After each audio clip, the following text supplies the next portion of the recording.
We have a problem with lighting, for instance. Nairobi has 50,000 lights. It needs 120,000 lights. There's 3.7 billion coming through that will create provision of these lights. But just like roads, and I'd like you to understand, just like roads, today I've seen a complaint somewhere of a flooded underpass here at Haile Selassie. That is a national road. In fact, it's an international road. It's not Nairobi's road. But the blame will always go to the county. I've seen complaints on Jogo Road. It's not.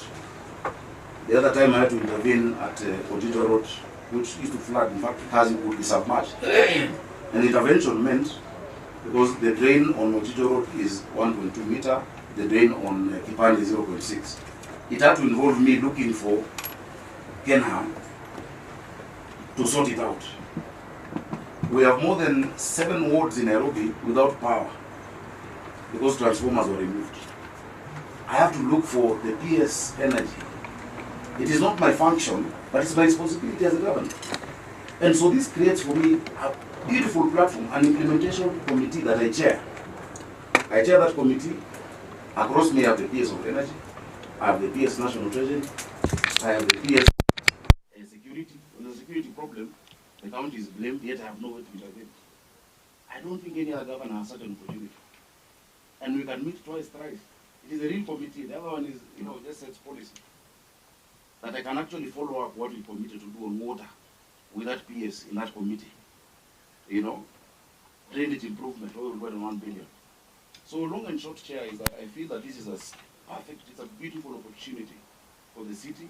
Of course, there's no agreement that is perfect. We can define it, We can look at the nitty-gritty of what needs to be added. I've heard people saying the steering committee has too many people from national government, which I hear. I think that is true.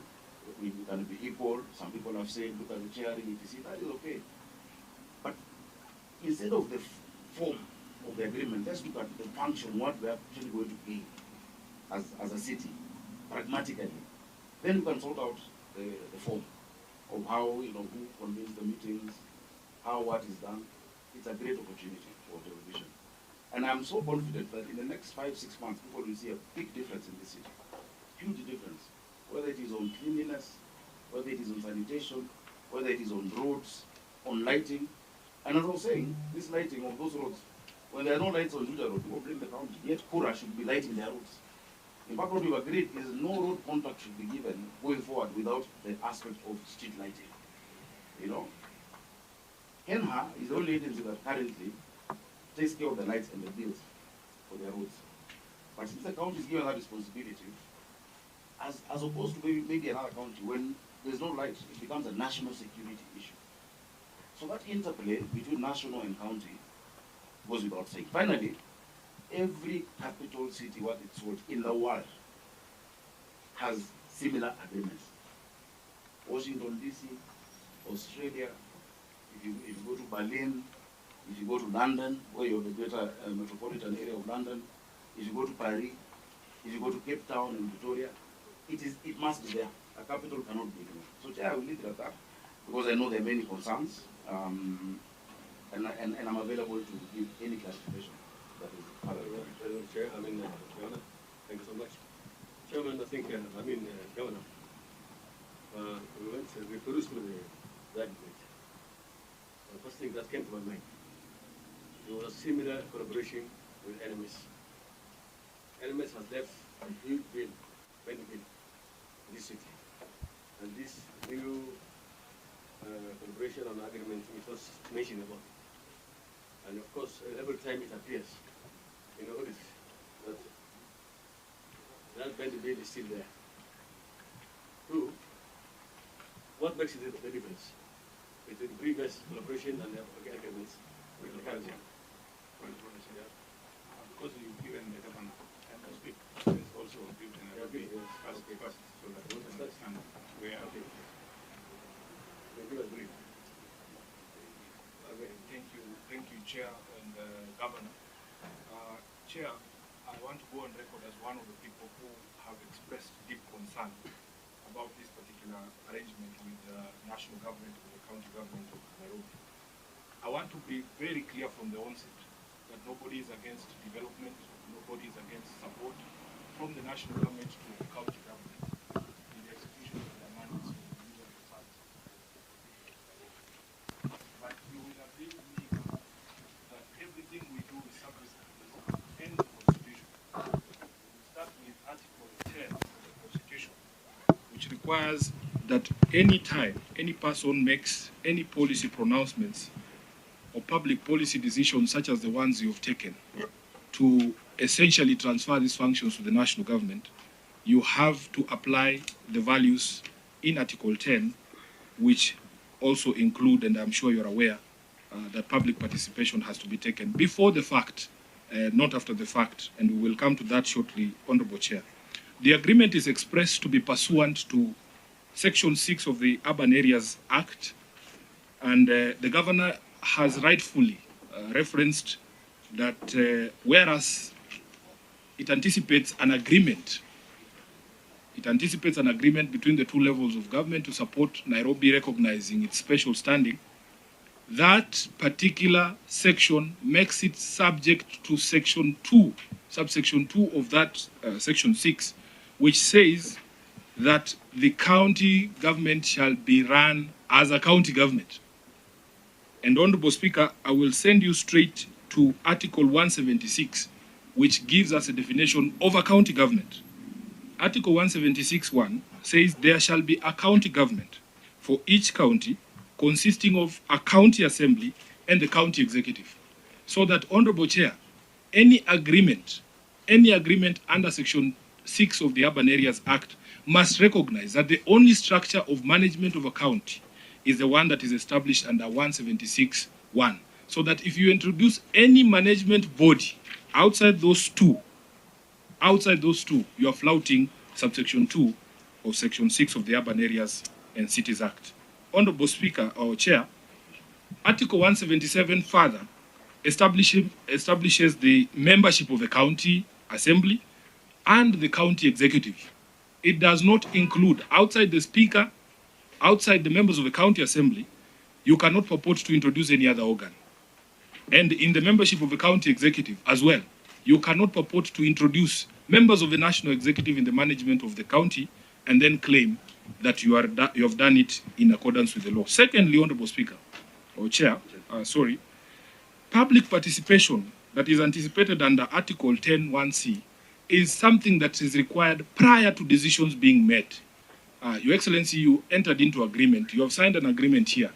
And I would want that when the committee starts interrogating, we need to understand as the people of Nairobi how long these conversations have been going. Because it is not possible that, in my estimation, I don't think that these conversations happened within a week or two. You, as the head of the government in Nairobi, have been having these conversations with the view of entering this agreement with the national government. I think I'll be right to assume that it has taken some time. What was so difficult for you to be able to publish, for instance, a notice and say, the Nairobi County government is in talks with the national government with a view of entering an agreement that looks like this, and then allow us as the people of Nairobi to conduct public participation and give our views, including the County Assembly of Nairobi. Honorable Chair, I want to confirm as a Senator of Nairobi that I had no idea that these particular negotiations were going on, outside the fact that the Governor is my friend, is able to reach me on phone. I had no clue until I saw that invitation that there was going to be a signing ceremony, and you put it at a very unfriendly address, which of course Sifuna is not welcome to attend. We have seen the schedule that has been published for now, the public participation. The people of Nairobi are supposed to undertake that public participation tomorrow. Actually, it starts today at Charter Hall and then Friday in the constituencies.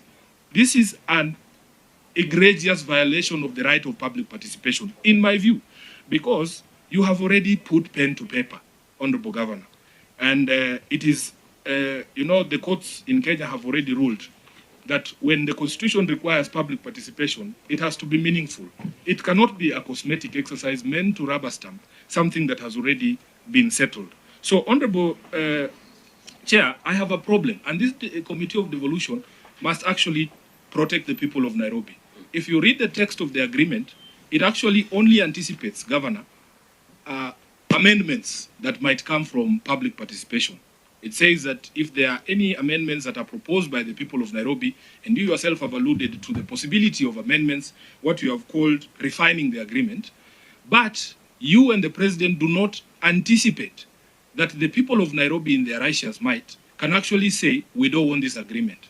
So, whereas the agreement anticipates that you can accommodate our views and amend it, we, the people of Nairobi, can say, we reject it in total. We have not seen where you accommodate that particular view. I will move on to the next one, Honorable Chair.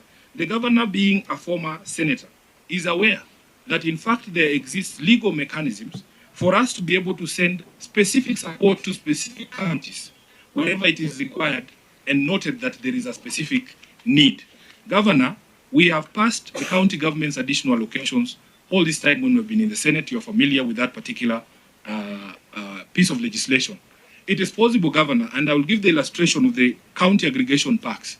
Nairobi County, because we do not consider it a need, when you look at the column of the county government's additional allocation, you will see Kiambu, our bedroom, receives money for CAIPs, county aggregation parks.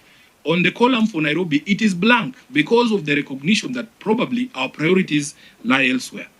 When the county governments began in 2013, Honorable Chair, there are counties that did not have headquarters.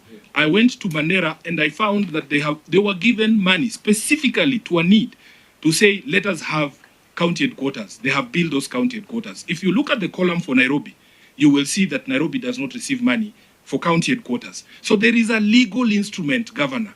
There's a legal instrument. You should have pointed out to the president that it is possible for the national government to identify the specific need, for instance, on street lighting. Our bill for street lighting almost matches some of the money that some of these counties spend on school feeding programs and the other things. It is a special need, and it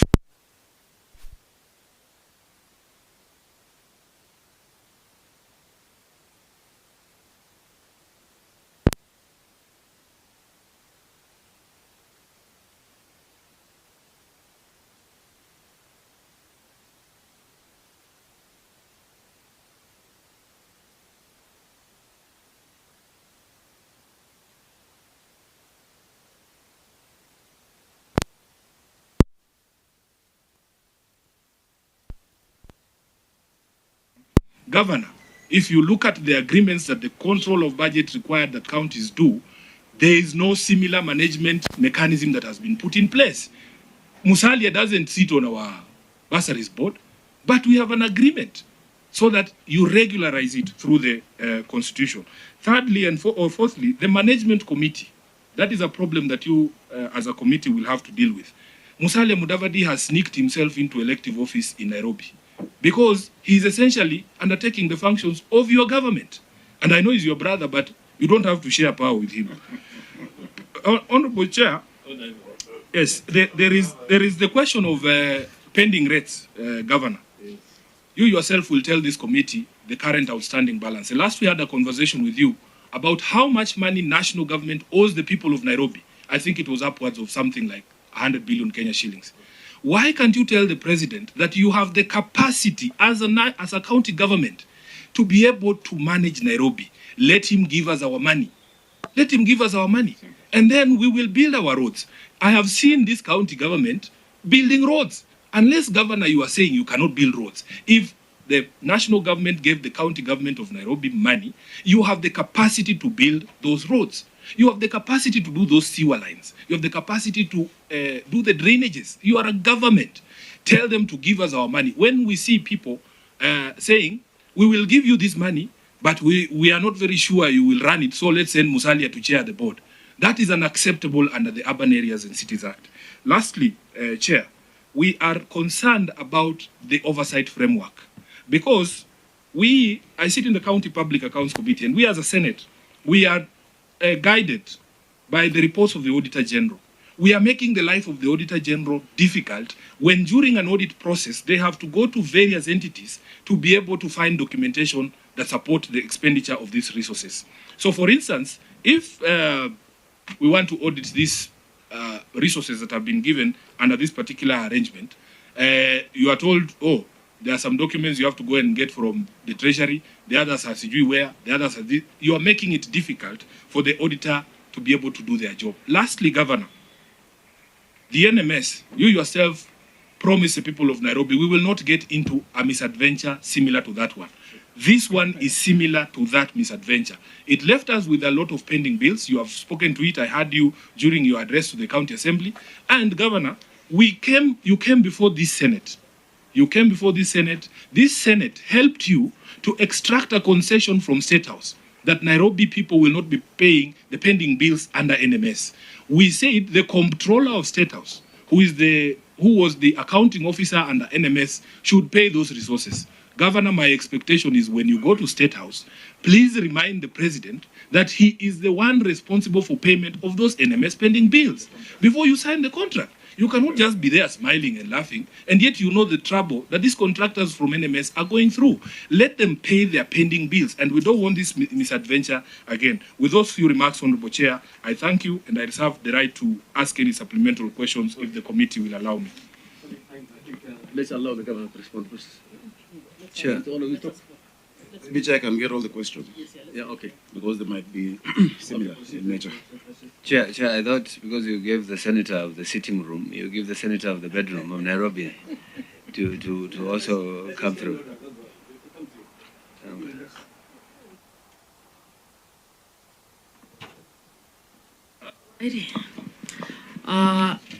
Thank you, Chair, for this opportunity. First, this committee has discussed the weak intergovernmental relations in Kenya.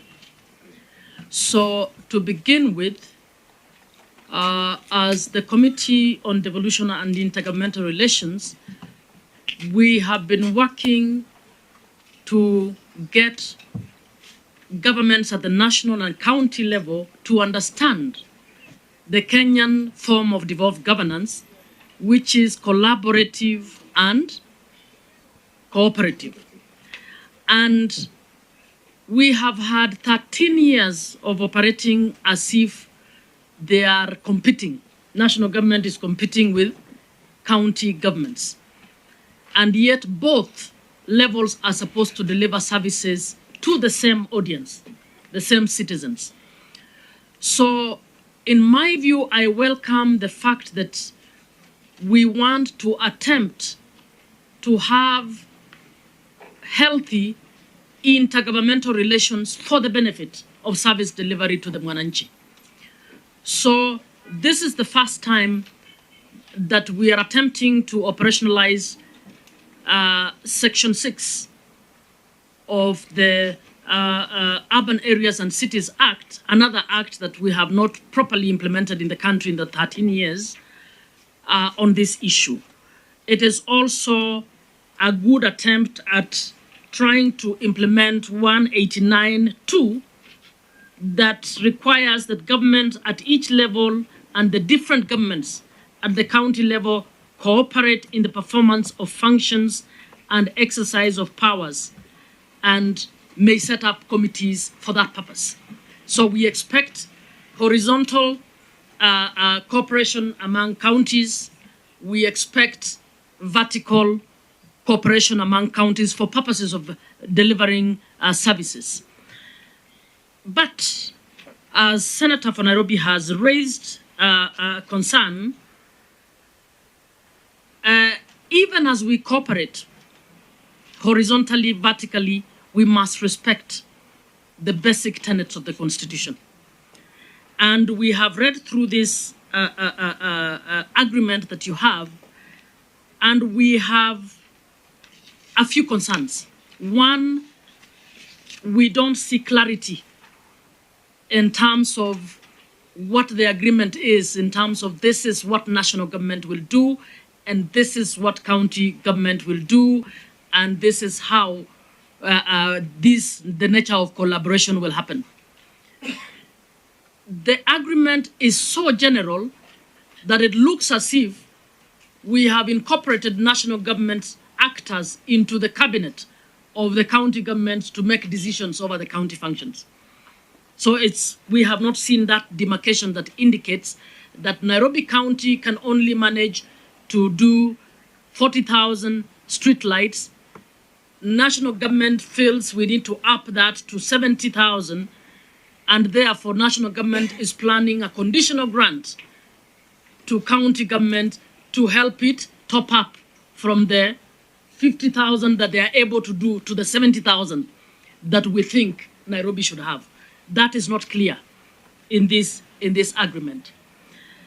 And the manner in which you've set up the committees looks as if national government is actually making decisions over county functions and then pushing it down to be implemented. And even in that implementation, top-heavy PSs of national government, and we don't see the operation of the county government officers is a bit vague.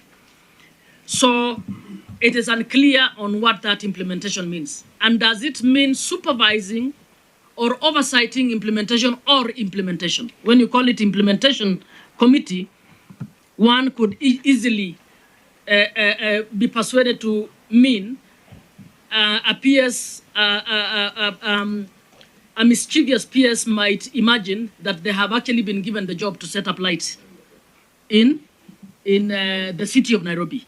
So how do we ensure that we respect the functional integrity of the county government even as we enter into this agreement? So how are we using the tool of conditional grants? It is unclear in here. You haven't even made a reference to what that means.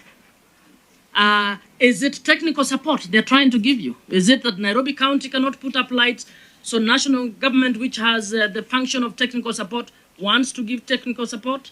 It is unclear on what we are, how we are going about this function. On the issue of public participation cannot be cosmetic. This is the one principle on which we've had the highest litigation on the Constitution of Kenya. And by now it has been refined that public participation cannot be cosmetic. So you can't sign and then go and find views. So we need to find out how can you go back to ensure that you take in the views that would enrich this and then decide on how to go about this. The issue of appropriation, again, very vague. Is National Assembly going to appropriate funds for county functions, or is going to appropriate conditional grants by national government to county functions? It's unclear. Is your county assembly going to appropriate a conditional grant brought from National Assembly to go towards a function that is being improved, courtesy of the agreement? And is the Auditor General going to audit the PS housing or going to audit the county assembly? It's unclear on how you're moving on these issues. I believe others want to chip in. We've discussed. There are many more others, but in my view, one, we need to do, this agreement is contemplated, but the detail of this agreement is not properly situated to be able to deliver what you're hoping to deliver. Okay. Yeah. Thank you very much. I think I don't want to ask the members. Please speak precisely. Okay. Thank you very much, Chair. Thank you. And I think from the outset, and everybody in this committee, I think nobody is saying that the Nairobi County should not get more funds. Actually, we need more money to Nairobi County since it is a capital city of this republic. And also, we also need it in our counties, but in this case, we are talking about Nairobi. Chair, I would want to mention that, yes, the governor has alluded to the fact that the law says he shall. What that means is that it's not a must, but when it comes to looking for the national government, you can only do that through an agreement. That's why we are saying it shall be an agreement. It cannot be a roadside declaration and all that. And you have mentioned some cities like the Washington, D.C., like Canberra in Australia, but those have a different setup when it comes to their law, because Washington, D.C. is a federal district, doesn't belong to any state. It has a mayor and it has a local council. Canberra has, it's actually called the Australian Capital Territory. It has its own assembly, but it doesn't have a governor. So they are subjected, the oversight is from the national parliament.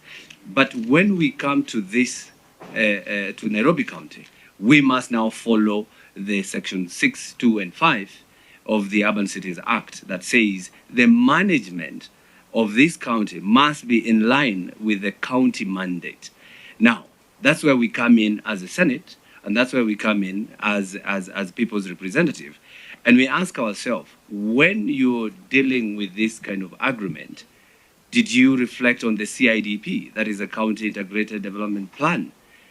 Are these projects part of what the County Assembly had passed within their 5-year term CIDP? I would also want to know, Chair, because this county is being run by the steering committee and, of course, the executive. If there is a disagreement between these two, who comes in between? I mean, if you have a disagreement, because the county assembly is not given any mandate here. The Senate has not been given. Even when it comes to the reporting is only going to the CEC or the cabinet.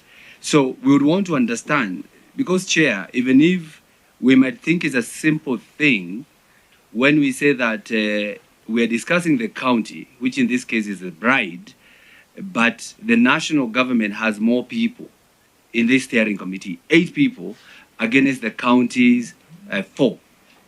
And you know, Chair, who is even the chair of this committee? Even in a basic setup of a dowry, the chair is always the father of the bride.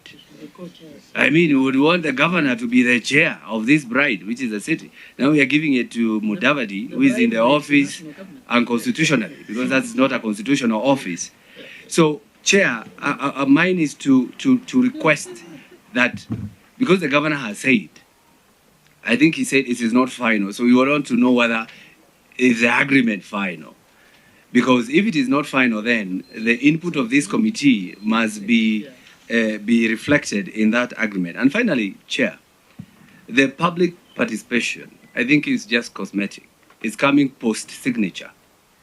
You know, the agreement has been done, it will take effect in 14 days, then we go to the people to ask them, do you agree with us? We have already sold the land, we have already given the title, now we are asking people, are you willing to move, or are you agreeing to this issue, Chair? So I think these are some of the things that we need to understand, because even the monies that we are saying, the 80 billion or so, Chair, we need to understand how is it going to be appropriated. Is the money going to come to the county first, and then the county assembly to appropriate through the budgeting making process?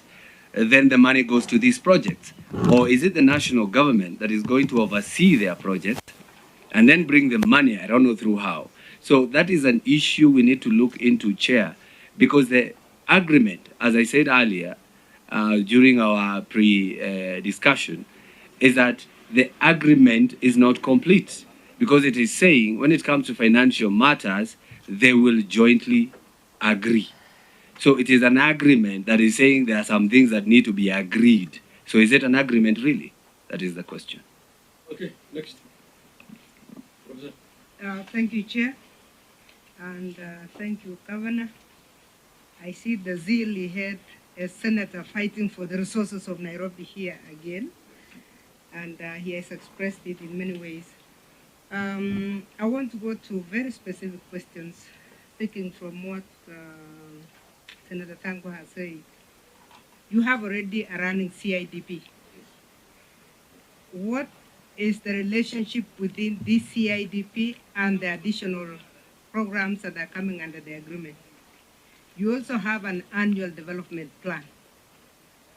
Are you going to have an addendum of the annual development plan, or you are going to run 2 annual development plans to be able to fulfill these programs? Because this is very important for comfort and assurance of both the Senate and the County Assembly, that first, what was planned for will not be forgotten, and that whatever else you are going to do can be separated. And I will say this because I was an MP in the 10th Parliament when we still had councillors, and we discovered that we were, whatever we were reporting as CDF programs were also being reported at the county council by councillors.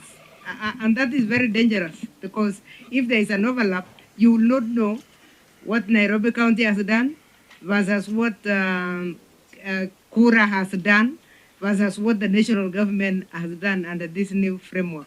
How do you separate them? Both for development and for accountability. Then comes the reporting system. In the reporting system, in this agreement, you have said in clause 7.5 that the agreement, in clause 7.5, the agreement provides that the parties shall report to the national cabinet and the county executive committee annually.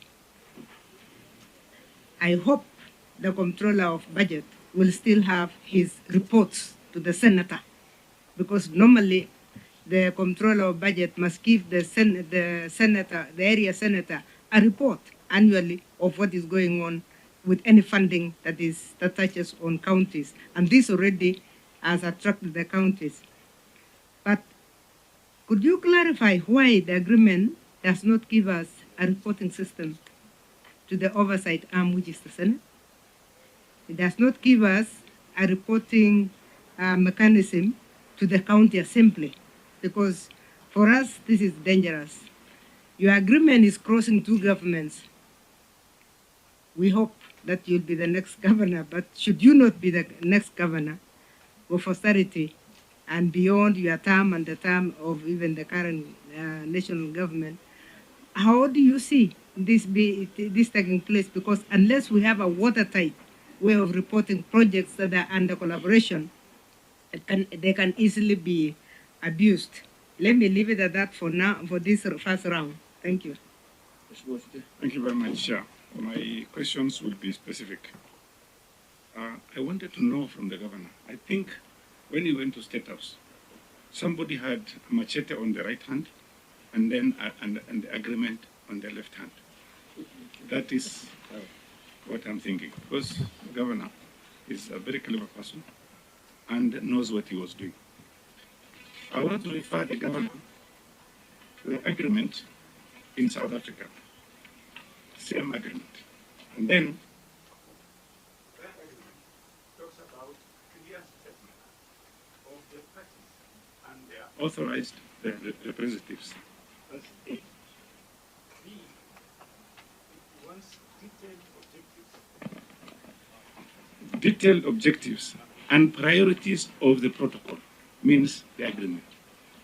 Detailed objectives, what do you want to get out of this agreement? What road? Then C talks about separate and detailed clauses, listing the precise roles and responsibilities of each sphere, either national and the county government. D talks about clear governance structure with balanced composition and defined functions of every committee. Balanced composition. The governor, you signed the document without even talking about balanced composition. That's why I was asking you, Ikopanga from corner right. Then E, specific financial contributions, specific, and resource commitments of each party listed in the schedule. How much are they going to contribute? What is the county government going to contribute?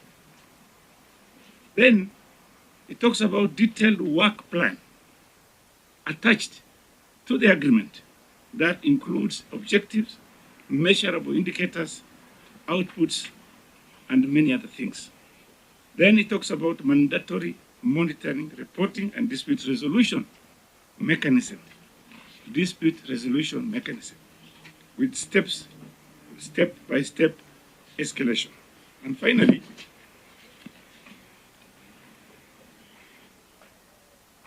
duration, review, amendments, and termination clauses. That is what the professor is talking about. You are happy with these contracts as an individual. Dispute resolution. But when Babu Owino becomes the governor, he will say, no, this is not my work. This is the work of the county Sakaja. So finally, I think the senator is completely out of order finally, and needs to withdraw that. let me withdraw that statement. Finally, explicit requirement, What are you talking about? explicit requirement that all projects align with the municipality's integrated development plan, which is CIDP. That is what the professor was asking about.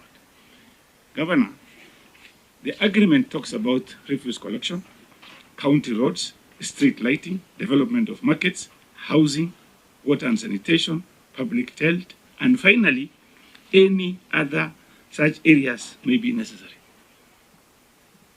So my question would be, Your Excellency, what is your problem?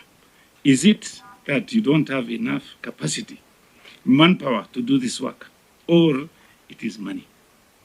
If it is money, there is some money that you are supposed to be paid by the national government, which was passed by the National Assembly. Did you write to the national government before you sign this Sorry, contract? which money is that? There is some money they are supposed to pay you. No, he's saying there's money that was passed. Which one is that? It was passed in the parliament. Can you tell Which us, one is that? madam? I think Chair is referencing the rating act that was passed that requires National Rating Act. contribution in lieu. Yes. Yes, sir. I think I've addressed that here before. Let me Because of finish. the regulations. So did you? So all these things you are supposed to do, if your problem is money, did you write to the national government to ask for unconditional or even conditional funding so that you can manage this county? Thank you very much, Chair.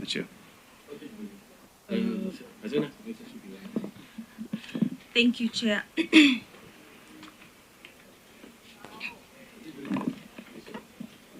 Thank you, Chair. And Your Excellency, Governor, we welcome you to this committee. And my apologies for being late. I had another meeting. Chair, first of all, I want to appreciate the work the Governor is doing. It's one job that I don't admire. You're running a capital city, not just a county government, and that is something we must put at the back of our brains. And I personally do not see a problem when the Governor seeks to cooperate with the national government in ensuring that the operations in the capital city of Kenya are smooth.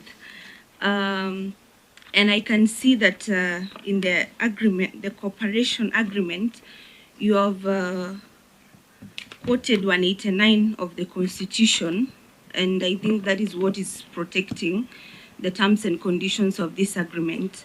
But I also realize that in 189(2), they say that, let me just read it directly, sorry. The government at each level and different governments at the county level shall cooperate in the performance of functions and exercise of powers, and for that purpose may set up joint committees and joint authorities. And I want to believe that this is a joint authority. While we respect that article, my main problem with it will be, I think you had put the cart before the horse in regards to the public participation. What we are doing here now is asking you questions about what the agreement entails.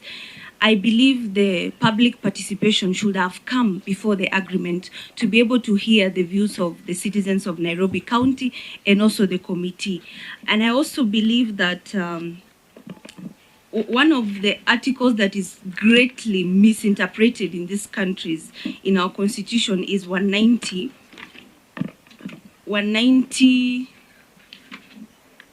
I'm sorry, I'm not a lawyer, but 190, where it talks about the support for county governments.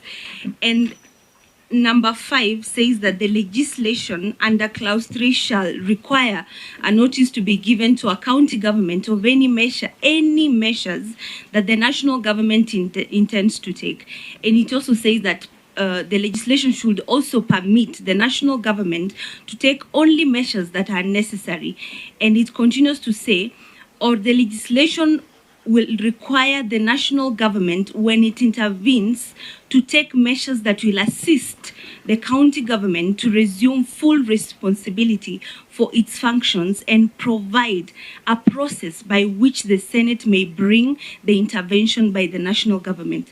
Personally, I think, to the best of my knowledge and being a good student of English, I think many times we take that article to mean that it's always because the county government is unable to operate or run its function. This is when the national government intervenes. In my view, I think there are more than several instances where a national government may seek the intervention of a national government as long as it's cooperating and not fully taking over or diluting its mandate. But I would like to know, Governor, in the event that after the public participation, the views go against the agreement or what is stipulated in the agreement, is there a room to rethink the agreement? Thank you. Governor, I have one more little thing. You are aware that IGRTC gazetted a number of parastatals that are holding county functions. And we are expecting that the Council of Governors should be following up on the matters of these parastatals at the summit.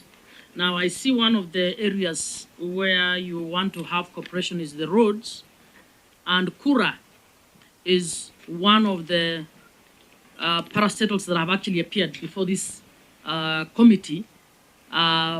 Basically, we are asking them when are they winding up?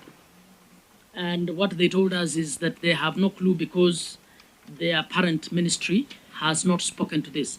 So it would be good to know, because if Kura functions were to revert to the counties, basically the monies Kura is spending in Nairobi would be Nairobi City County money, not even conditional grants. It would actually be monies that come to yourselves. So we would want, even as you do this, I know you're thinking Nairobi County, that Council of Governors would also be alive to the need to help to implement, even as the Senate tries to do its best to ensure that the Constitution is followed. We must ensure that even as we sign agreements, we don't claw back on the little gains that the Senate is making in trying to ensure that the county gets all its functions. Thank you.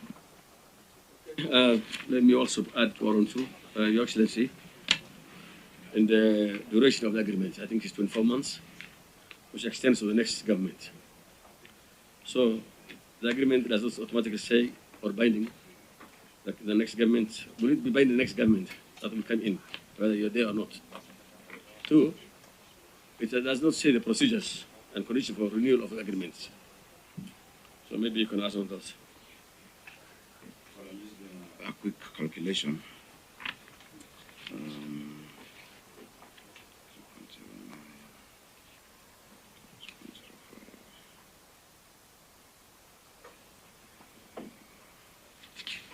Okay.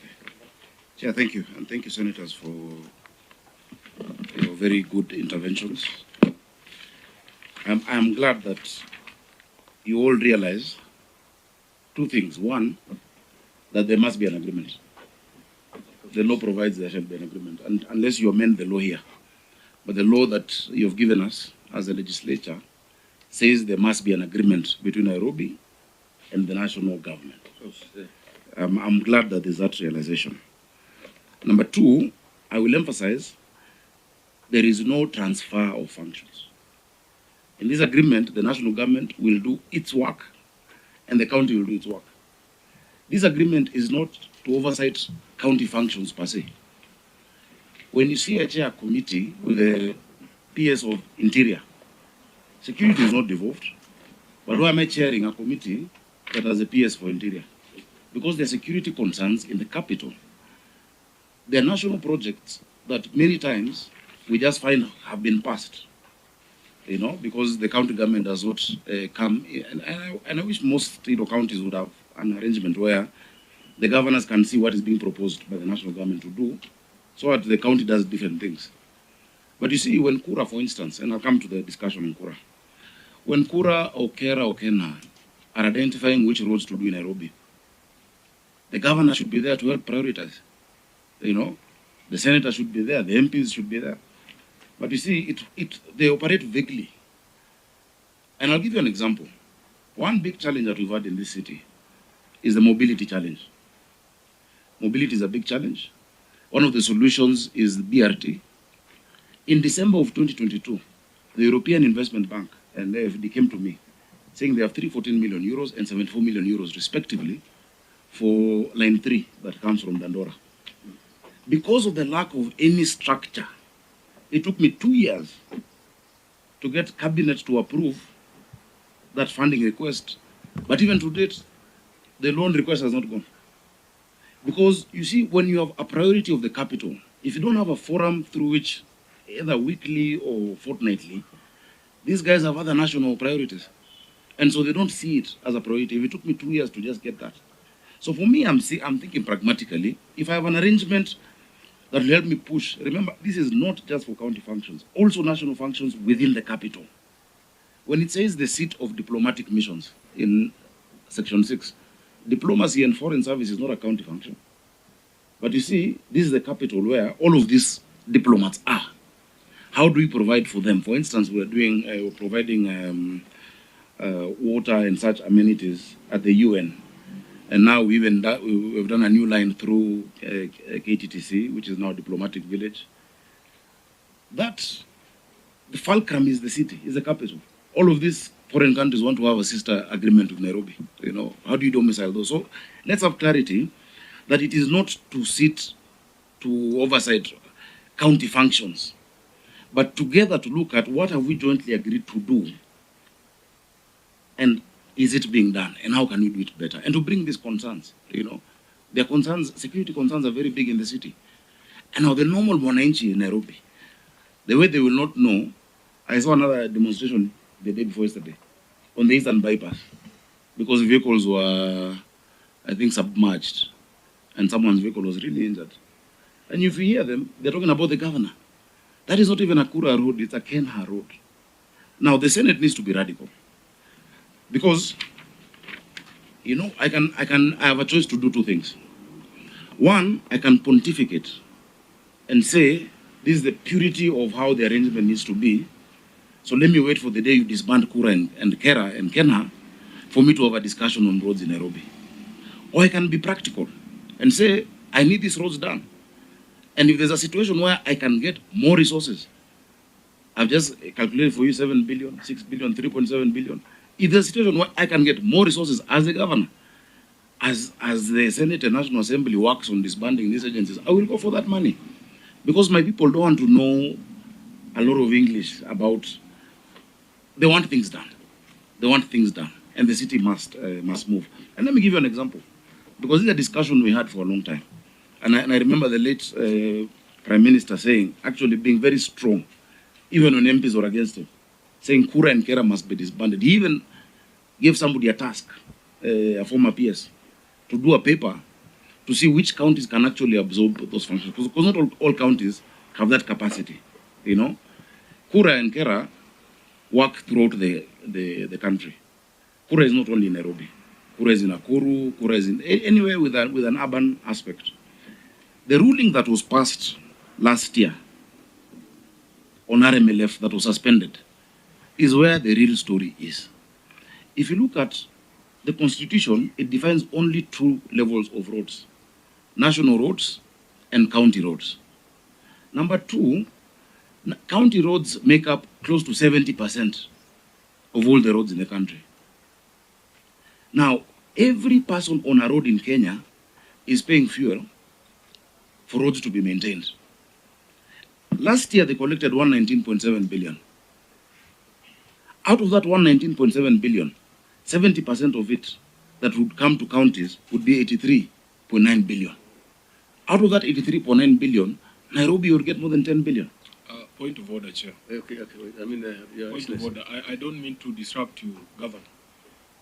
we are only in agreement with all those things you're saying. We have asked specific questions about the constitutionality and legality of the agreement. Okay. In order for us to use our time best, I think you should just answer the specific questions we've raised, because we have been very clear. Order. The answers that we want to. Order. The question on Kura is a specific question from Just Senator a Muma. minute, Chair. Governor, leave Kenha, Kura to us. That is our fight as a Senate, and we have always fought on your side as a Council of Governors on the question of RLF. We want you to address the specific concerns of the Senate on the legality and constitutionality of this agreement. So, and Chair, then we go toward the Chair, should I choose whose questions to answer? Your Excellency, please, let me intervene. Because Senator Muma has asked a very specific question. No, let me ask you one thing. There are several questions the members have asked. Yeah. Each one of us here asked a question. And I think everyone's question is important. In the interest of time, just go one by one. That's what I'm doing. Yeah, please. Yeah. This is the last question. Okay. Ken, Right. you're the ones who asked the questions. Proceed. So can I answer everyone's question? Sorry? Can I answer everyone's question? Yeah, you may. Yeah, thank you. Please. So, the IGRTC that gazetted parastatals with county funds, and there are many, including the museum, including some of these libraries, is a process that is so convoluted with a lot of bureaucracy that I choose to be pragmatic as to what I can do today. You know, that person dodging sewage in Madara, etc., wants a solution today. It's not about Athi water versus Nairobi water. We want to get those solutions today. Number two, Senator Izena, thank you, because you appreciate the need to get more resources. Moving from 20B to 80 and above, for me, is historic. And it is something that will be seen. You know, these are projects that you will see. They'll be done in the city, and I have to make sure they're done. The Constitution talks about joint committees, Article 189, that there shall be joint committees. Or rather, it says you may set up joint committees. But the Act says you must have an agreement. So it's not a new governance structure. It is a joint committee. It is not a new entity. It's not an NMS. There's no NMS at a director general, it had directors, it had staff. No staff from Nairobi County is moving to the national government. And no staff is coming from the national government to Nairobi County. There is no provision on HR. The county will continue doing what its functions are. And the national government will continue doing what its functions are.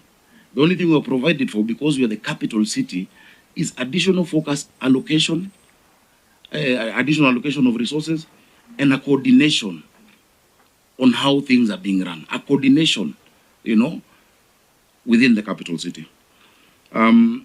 I'll answer the question on public participation, you know, fully, because everyone has asked that. Before I get there, Senator Chute uses the SA example and says many things. What is needed in our agreement is not what is in South Africa. It is what is in Section 6. Section 6 says the agreement may include and lists. This is a good example on what SA has done. In fact, SA is one of the countries with a similar structure of fiscal decentralization as we do. But if you ask the mayor of Cape Town, Jordan Hill Lewis, he will tell you that on top of what he's able to raise, there is actually additional support to Cape Town and to Pretoria that comes either through that structure or as a direct allocation. Now, the issue of conditional grants, if you look at the quantum of the kind of resources we're getting, conditional grants would be a good way to do it. I do not dispute that. But the appropriation at the National Assembly for specific capital city is really what I'm pushing for. Conditional grants can be additional. And a lot of the conditional grants, just look at what we've passed the last 3 years, are donor projects, maybe apart from KIPES, which also has a donor component to it. It is being supported by the World Bank. Yeah.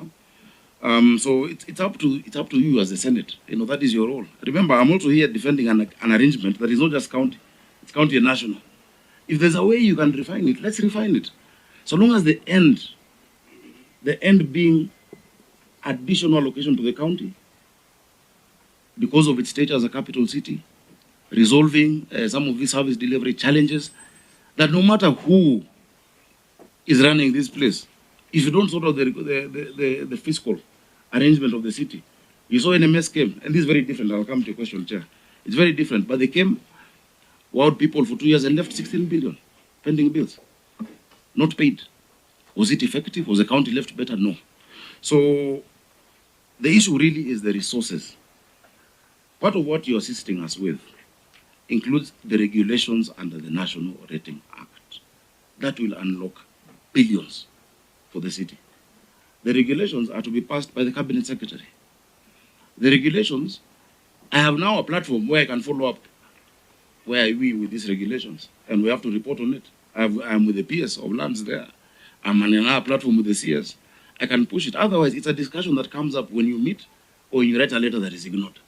For the capital, it's great that I will be able to chair that session or be in another session where these things can be minuted and can be reported back on. That yes, we've done the regulations. Here is the regulations on sectional property law, which I also require from yourselves, because we must make it mandatory for people to move. If we do that, we'll get another 60, 70 billion. On the question on CILO, yes, we wrote to the ministry. What they owe us is not 100 billion. What they owe us on rates and CILO is around 3.6. And we wrote on it, yes, billion. What the law provides is that now counties do not bill the ministries directly. You write through the NLC. And so you write to the NLC, and the NLC then transmits it to the PS Finance, and that process is ongoing. In fact, the discussion now is, do they give us in 2 tranches or 1 tranche? And that includes parking. You can see all these parkings around here that ministries cordon off, but don't pay the county, So there are many such debts. The biggest quantum, my senator, is on Embakasi Garrison. That is why we have 68 billion what we valued.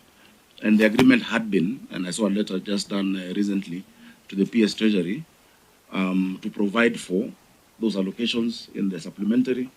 But you see now, I get these things through what I saw a letter, somebody told me. I now have a platform where I can question these things and ask for them every 2 weeks. For me, it's a great opportunity, And the PS Treasury himself is going to be in that meeting to say, yes, we're getting these resources or not. For me, it's great.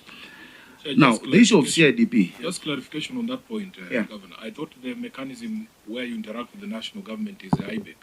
IBEC is too general. Just a minute. Yeah. Are you saying this committee is superior to IBEC, and you cannot bring up these issues on behalf of the people of Nairobi at the IBEC? IBEC meets very infrequently. I have raised these issues all at IBEC. You'll get a general answer because there are 47 other counties. I now have a platform for Nairobi specific every so often to raise these issues. It's a better platform. We've raised them in IBEC. If you look at the minutes of IBEC, which is chaired by the Deputy President, But for me, just the practicality. No one then follows it up. I raised the issue of Rating Act in summit, leave alone IBEC. At the summit, this last summit with the President, we raised the issue of delay in Exchequer. And remember, I think people must understand the resource strain of the capital. I'm happy you have helped us get, the resources, 20 billion, which means the county gets 1.7 billion a month. Out of that 1.7 billion, 1.5 billion is salaries. 200 million goes to the assembly. Everything else done in the city is from on-source collections. It is not enough. We really must get more resources. In fact, if we were to go strictly, I'm glad that the law has changed, rather the courts ruled. The portion of money that should be oversighted, ideally by Senate, is that money that you have given us. So we will only be auditing salaries, because it only pays salaries, the 1.5B. That is our payroll. Is our payroll too big? No. The capital actually needs more people. We have 19,000 staff, serving 7 million people. If you look at the ratio even of national government and their staff, or comparative capitals, like Paris with 53,000 people, one hospital, Mama Lucy alone, has 1,200 people. How many Mama Lucy's do we need? And I gave that example before. So I think we need to unpackage these things. Now, on the CIDP, yes? Point of order, Chair. Chair, I wanted the Governor to, first of all, start with one question. Is the agreement they've reached, has it been subjected to public participation? That is the most important thing. I think I've said I'm coming to public participation. I've said that. Yes. Let me answer how questions have been asked. Chair, yes, we have a CIDP. This is Senator Kamar who asked about the CIDP. most of the projects that we're looking at doing are already, the CIDP is really a very big wish list. I actually asked that question. Yeah, you also asked. You did. It's not only you, but you asked. So did Senator Kamar. But I'm coming to you because you spoke before. There is a provision. If there's any project that is not in your CIDP, you can do an addendum. You can always amend CIDP. You can amend ADP. But you see, all these projects will have to be appropriated. To do an appropriation or to pass a budget in the county, it must relate to the ADP. The national government as well will appropriate. In fact, most of these 80 billion, we expect to see them doing a fresh budget at the national level to incorporate those projects. As to know what is going to come additionally. But for the COB to agree for you to receive those funds, there must be a framework between the national and the county government. And that is what this law, or rather this provision, is creating to us. Senator Manzo, good to see you. How do we separate who does which work? Each level of government, Senator Kamar, will do what is in their mandate. Yeah? So, I will do what is in my mandate, lighting of county roads or county roads work. But national government will have to do lighting of national roads. Since for now, that is still the provision because of that stay in court on RMLF.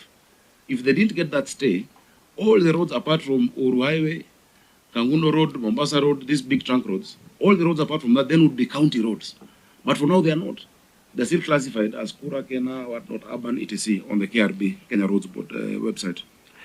The reporting system. Chair, section 7.4 of this agreement. Remember, we're not coming up with new arrangements that don't exist. The flow of funds, the disbursement, utilization, accounting, reporting shall all be undertaken in accordance to PFM.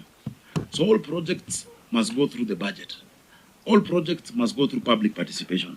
The same way even this CIDP, which has most of these projects, already went through public participation. Public participation is that meeting where people will say, no, here we want a road, no, here we want more schools, we want this. That has already been done. And that will always be done every financial year in the budget making process. And so there is no different, unless you created a different entity like NMS, and that is a difference, Chair. There's no transfer of functions, there's no new entity. The county does its county work, the national does its national work. We're just getting additional resources, simple as that. So that's how we separate who does which work, Senator Kamar. Senator Karungo, again, I think on CIDP, I have answered you. It is true that these other cities have a different structure. You know, whenever there's been a debate on whether Nairobi should now move and just become a national government entity, we've been against it. During the constitution-making process, I remember leading MPs, because I was a senator then, to make, not the constitution-making process, the BBI, when there was a BBI proposal, to actually make a case for Nairobi. Devolution is the biggest gift we've gotten as a country. We are more than 10% of our population. They deserve that gift. But you need to understand the uniqueness of the capital for that extra support in coordination and also resources. Number two, all of these countries that moved, whether it is Australia from Sydney to Canberra, Nigeria from Lagos to Abuja, they left the thriving capital and created another administrative center, which has, you know, it has, and you can see they almost look artificial. They have wider roads, they have, you know, very organized, instead of converting what you already have.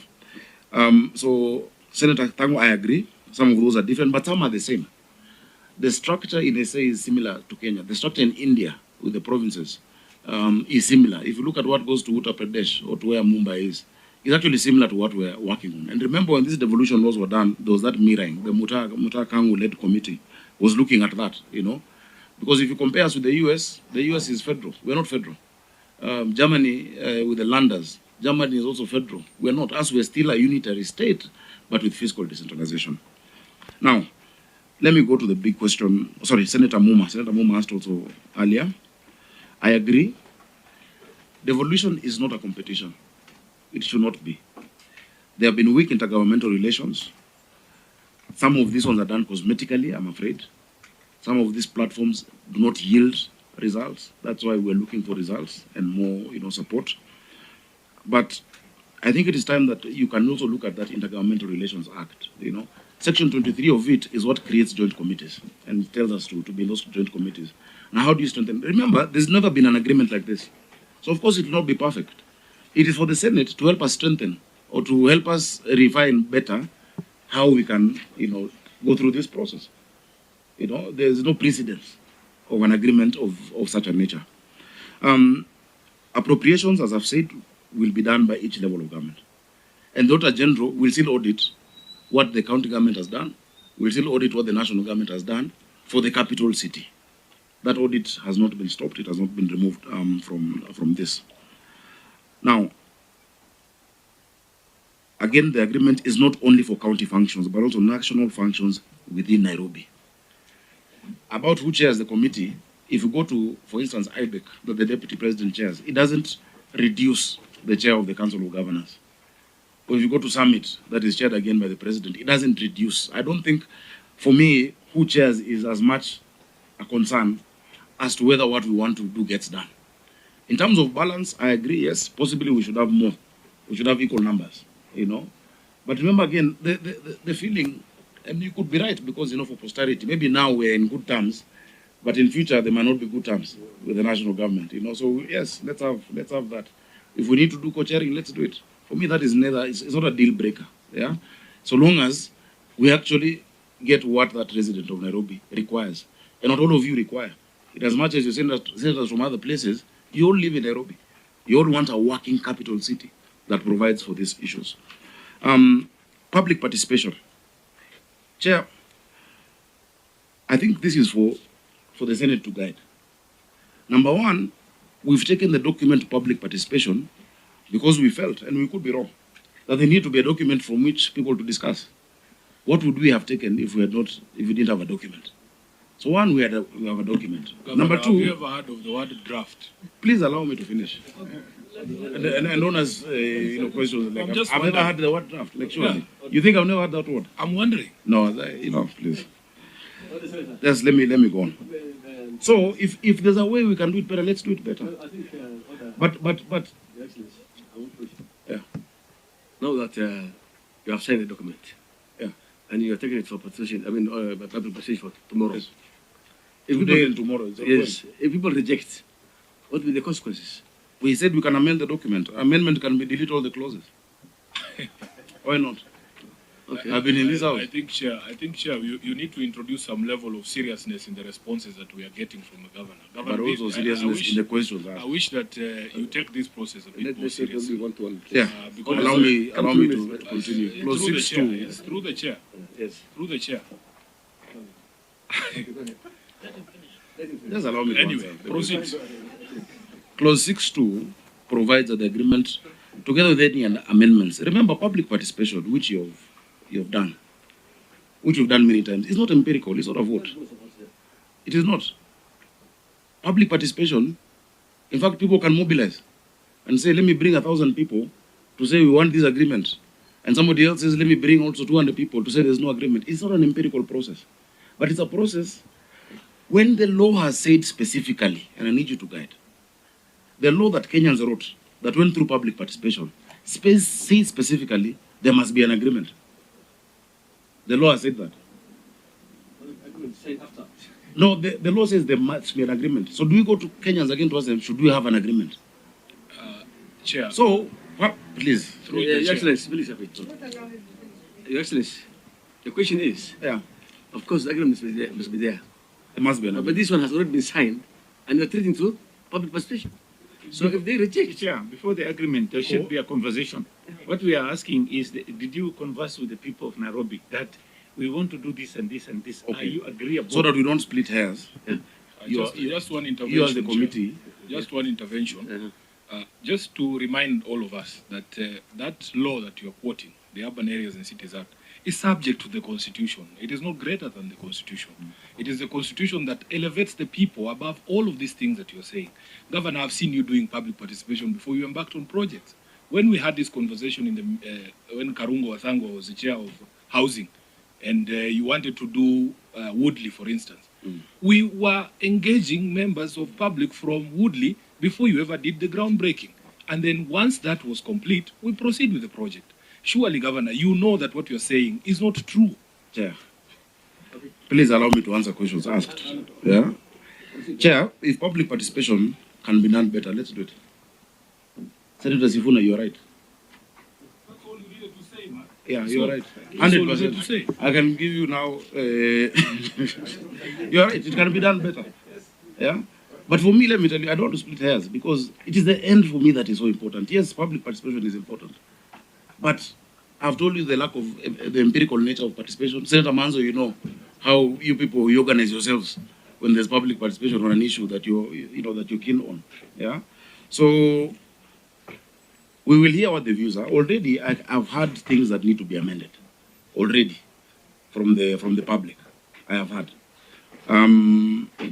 But both levels of government then will review what has come from the people. We'll have to review it.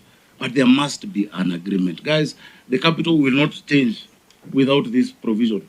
Unless you tell me another provision of adding 80 billion or 100 billion to the city, there is, please, provide. If it's conditional grants, do it. You're the Senate. Give it to us. Yeah? Let me hear during the budget policy statement that you've increased Nairobi's allocation by 80. I will tear this agreement. I will not need it.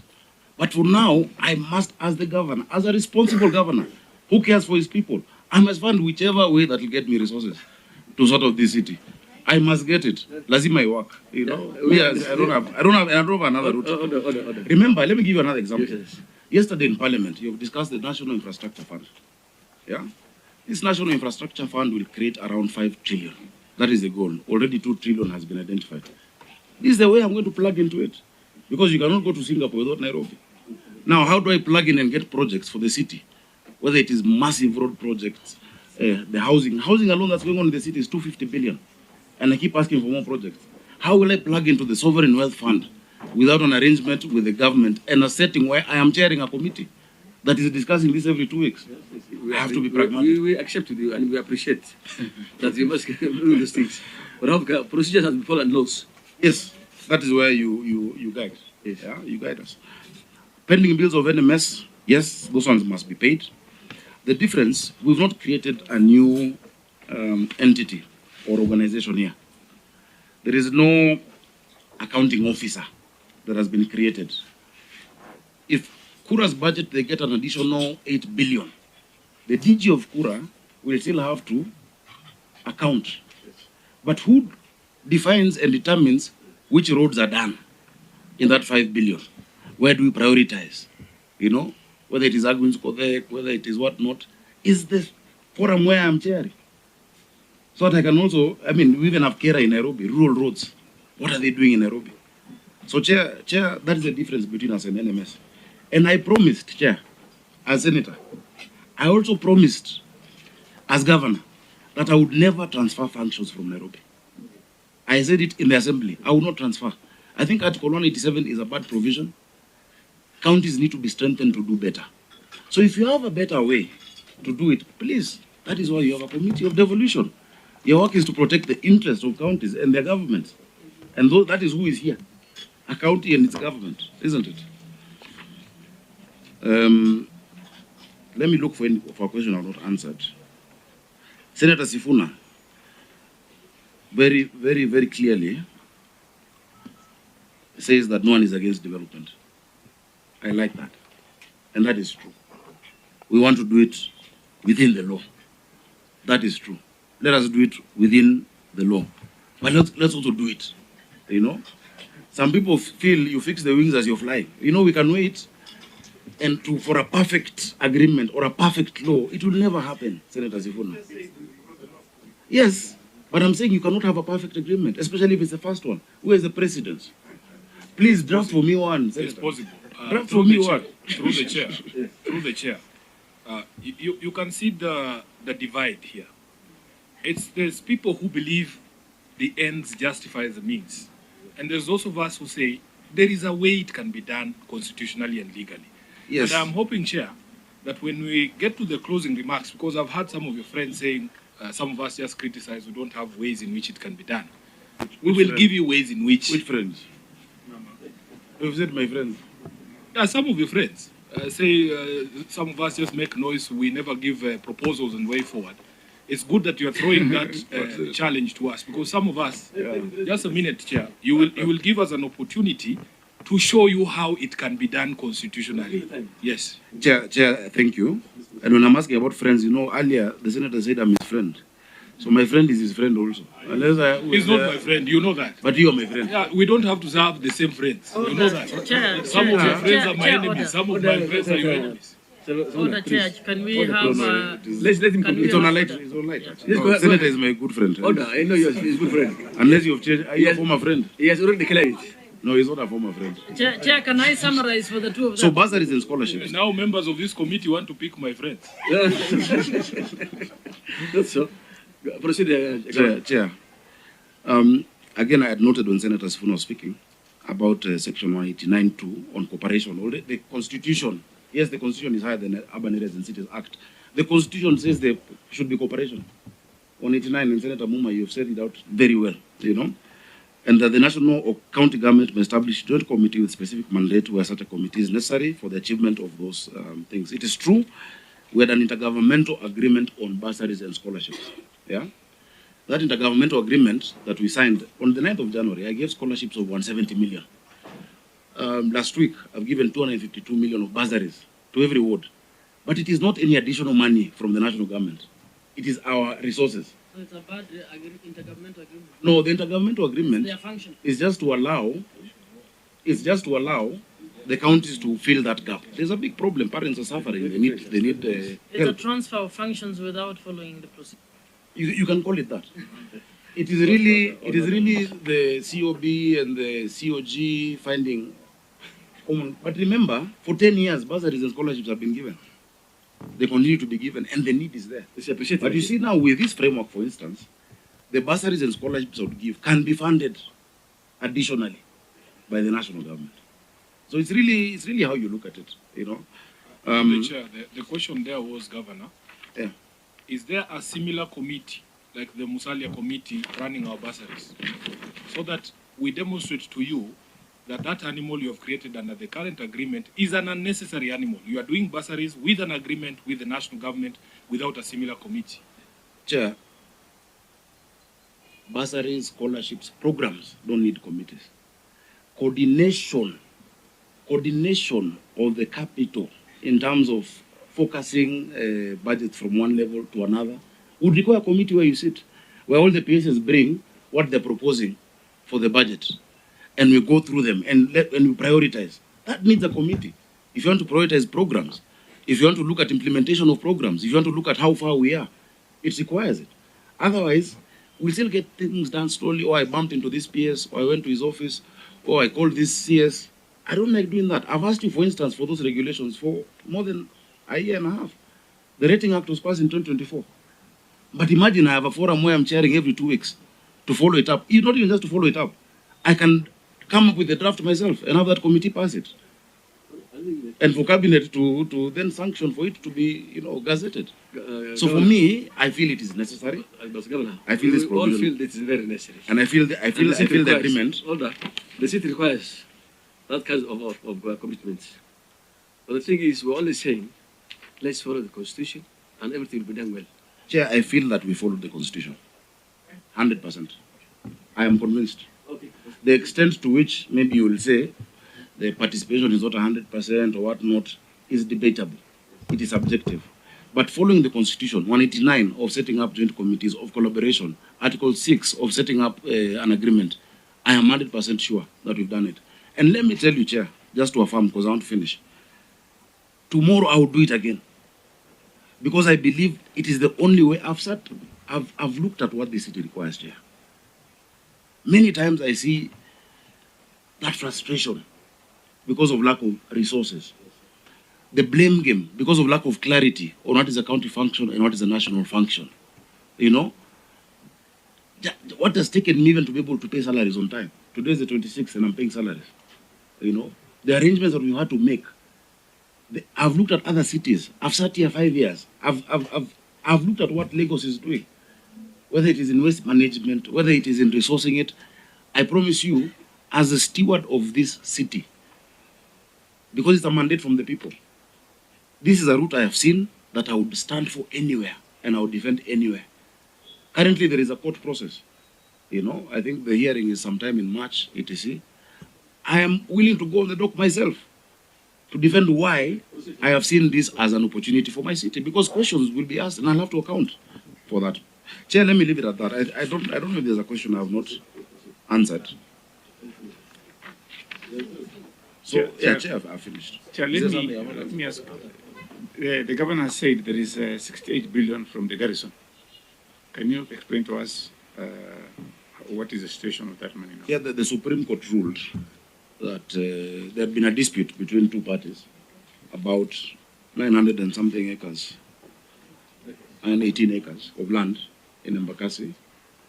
The military is in possession. The discussion then was to find out how, because Nairobi County bought it for value. You know, you can't just say it's county, it's the government land, let's leave it to them. And so he said we must go through how the value accrues back to the city. The valuation has come to 68 billion. We have been discussing now debt swaps. You know, what Nairobi owes the national government or the national government owes us, some of the debts that can be taken up by national government. And you know, we must remember the challenge of counties. Senator Chute, the national government sits down and says, this is what we want to do for Kenyans. Then they determine this is how much we collect. The rest, they borrow. Or they have deficit financing. Counties don't. Counties, you work with what you have.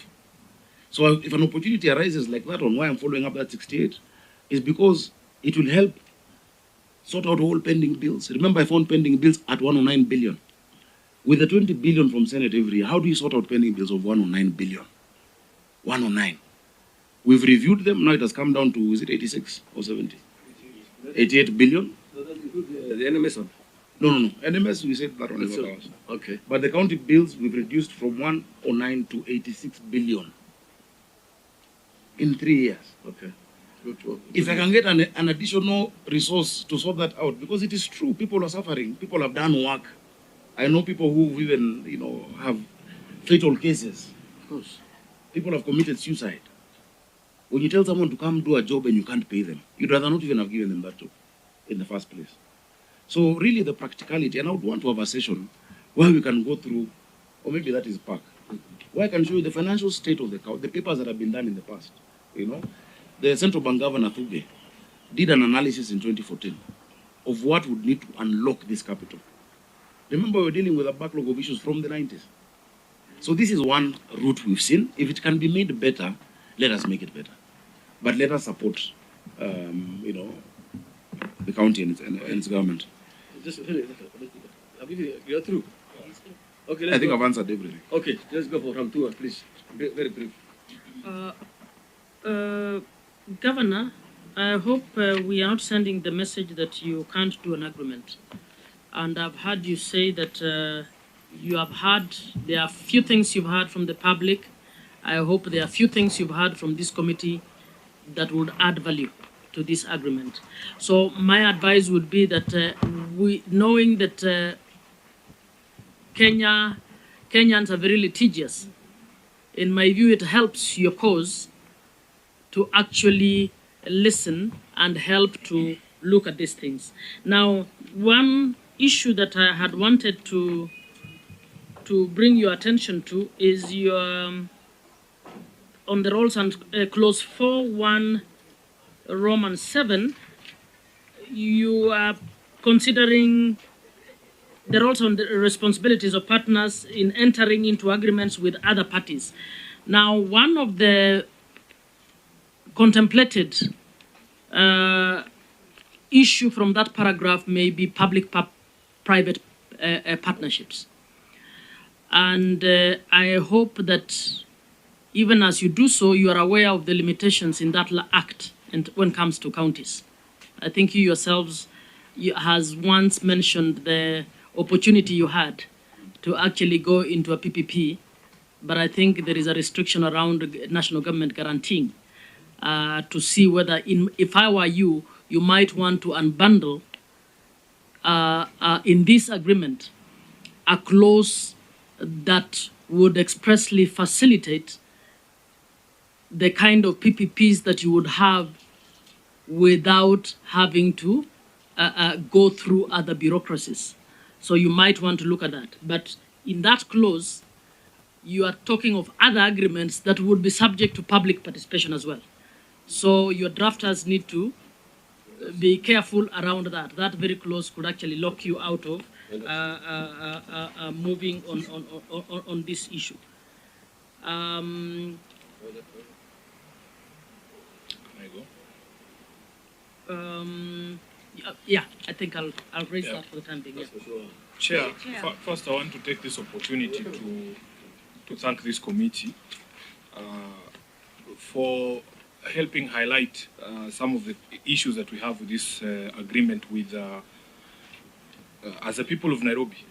As you have rightly stated, Governor, our role here is to protect the interests of the counties and their governments. Your government, I will protect your government even though I did not vote for you. And it doesn't matter who is in the office. It is the responsibility of the Senate to protect that government. Governor, you have seen yourself, you know, we can argue about subjectivity or objectivity of public participation if it has happened prior to a project or prior to an agreement. But it is honestly an objective mishap for you to enter into the agreement prior to participation of the people being undertaken. That is an objective criticism, that it has been done before. If you did it before and then people were ferried or people affected opinion, that is a subjective conversation that can be had. But you must admit that this agreement is fraught with very serious legal landmines. And when we say these things, it's not to say we don't want the money. Governor, you have thrown the challenge to us, say, when we pass the county government's allocation, we should include this 80 billion that the president. How are we supposed to know that the president was willing to give us this money, or that the national government had this money for Nairobi anyway? It arose from conversations that you had. And unfortunately, the problem we are saying we have is that those conversations were private conversations. We were not privy to those conversations. If it were me, I would give proper advice to the president and tell him, oh, by the way, if that money is there, please let us put it through the additional allocations and we will still get it. And the money comes straight to your government, for you to be able to do these things. Some of us still believe that the Nairobi County government can still collect trash, because this one is an admission that we need Musalia supervising collection of trash in Nairobi, which is what doesn't sit well with many of us. I want to dissuade you because, you know, Chair, just let me point out that we actually are age mates. We come from the same generation. And we want a different conversation in this country. I want to dissuade you from these arguments of Bora tumefanya. You know, Talanta Stadium is there. It doesn't matter whether the Auditor General was, the Auditor General has raised questions, whether the AG was consulted with the public procurement laws were followed with. I understand also the exasperation of our people. Our people don't care which level of government has built a bridge if the bridge needs to be built. But as a generation, we want to raise the bar, Governor. It can still be done through the law. And this is the demonstration that I wanted us to do as a Senate. This is the advice that we are giving you. Governor, this thing is fraught with legal landmines. Shelve it and let us start afresh. Now that we know the idea is there, don't be shy publishing a notice like you've done in other projects in the city, saying we are thinking of doing this. Share a draft with the assembly, with your senator, with the public, and then let people engage, collect views. Say, after the publication of the draft, Nairobians have said, Mr. President, that we can do this through this and this and this. Incorporate those things, because public participation, as I've said, cannot be something that is cosmetic. We must see our views, whatever those views are, reflected in the final document. Please shelve this thing and let us start afresh. Tell the President, now that we know he has 80 billion for us, let him send it through the appropriations in the National Assembly. Let it come through the county government's additional allocations. Just the way we send money for KIPES and for construction of the county headquarters. We want a transfer of all functions to Nairobi County government. You have quoted by late party leader. I agree with you. He was of the opinion that we do not need Kera and Kura running around Nairobi. Show the capacity to absorb the money, the budgets that Kura and Kera have. Let us have this money, because as you've said, when there's a blockage on Ojijo Road, nobody knows who to call other than the county government of Nairobi and the governor of Nairobi. We, as a Senate, have fought that fight with you. In fact, the last time, Honorable Governor, if you are going to be honest, it is the COG that abandoned the Senate in the fight for RMLF. They came before us and told us this is a fight we're going to fight together. Then you go and you might attend there in that address that some of us don't visit, and you agree on something else, and the next thing we know, there is a compromise in the case. It has never been the fault of the Senate. We who believe in the purity of the Constitution and that devolved functions must come to the county governments, we will continue to push that. In my other capacity, you know, there is a document that I defend, the MOU that was signed between the President and the late Raila Odinga. We put a clause there on the unbundling of all functions. We have only 2 more weeks to go, Governor. That has not happened. Leave that to us. We will fight for you. But please also insist on following the law, and we will be fine. Lastly, Chair, we in the Senate passed something called a disbursement schedule. It is one of the most useless pieces of legislation that we engage in passing as a Senate. I have protested even on the floor of the House because the National Treasury never follows this disbursement schedule. Let us fight that fight for you, Governor. We understand that some of the problems that we face in the counties is because it is unpredictable. You can't know. Your finance officer there cannot know when the money is going to come in. We in the Senate say 15th of every month, Treasury must release all this money. We have a man in Treasury who, anyway, I don't want to go in that direction.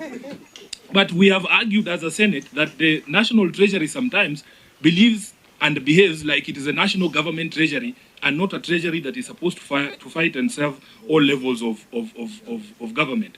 So we will do our part, Governor, but please, please, it is possible to govern this country in accordance with the law. Let us not have this policy of the end justifying the means. That is the reason why the Constitution exists. It's not a stumbling block. The Constitution is not an, what is it called? It's not an obstacle or an unnecessary, you know, what is the word? It's not an unnecessary impediment to the achievement of progress. In fact, every single thing that we do has to be done in accordance with this Constitution. So with those many remarks, Governor, I want to advise you that it is possible for us to achieve what we want to achieve. Now that we know that money is there, allow us to get it for you in the most legal and constitutional way. Otherwise, with these challenges in court, without public participation, many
these new areas will be subjected to the actual process of public participation and whatever, but that can only be done if you say through an approval from the county assembly, then they will do it.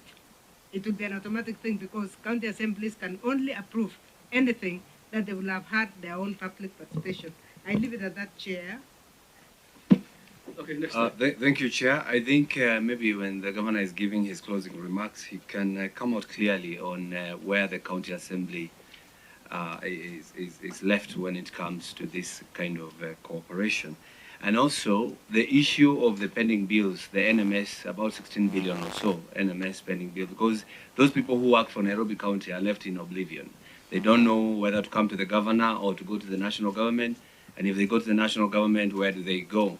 And if this agreement was to be effected, will it now again an issue of where will they go for their pending bills, because they're going to be bills, Chair. But what I can say in my closing remarks, Chair, is that this agreement, if well structured, if it follows the law, it is what Nairobi needs, Chair. And we are also saying it's actually also an opportunity to those who are saying they will take us to Singapore, to take us to Nairobi. I mean, to show us what they can do with one city, one county. Now the city of Nairobi, the county of Nairobi has a president and has a governor.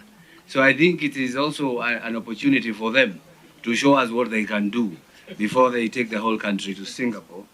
And Chair, finally, to give an advice to the governor or whatever is needed.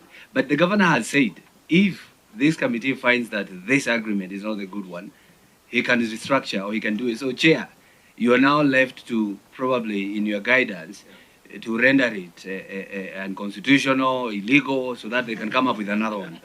But Chair, for it to work, it must have four things, Chair. One, it must preserve the county's identity, what the county stands for, what the county is made of. Two, it must protect the county assemblies. We cannot have the national government coming in through the back door and leaving the county assembly doing nothing or not giving the oversight power that it has been given. And three, Chair, it must safeguard budget's integrity.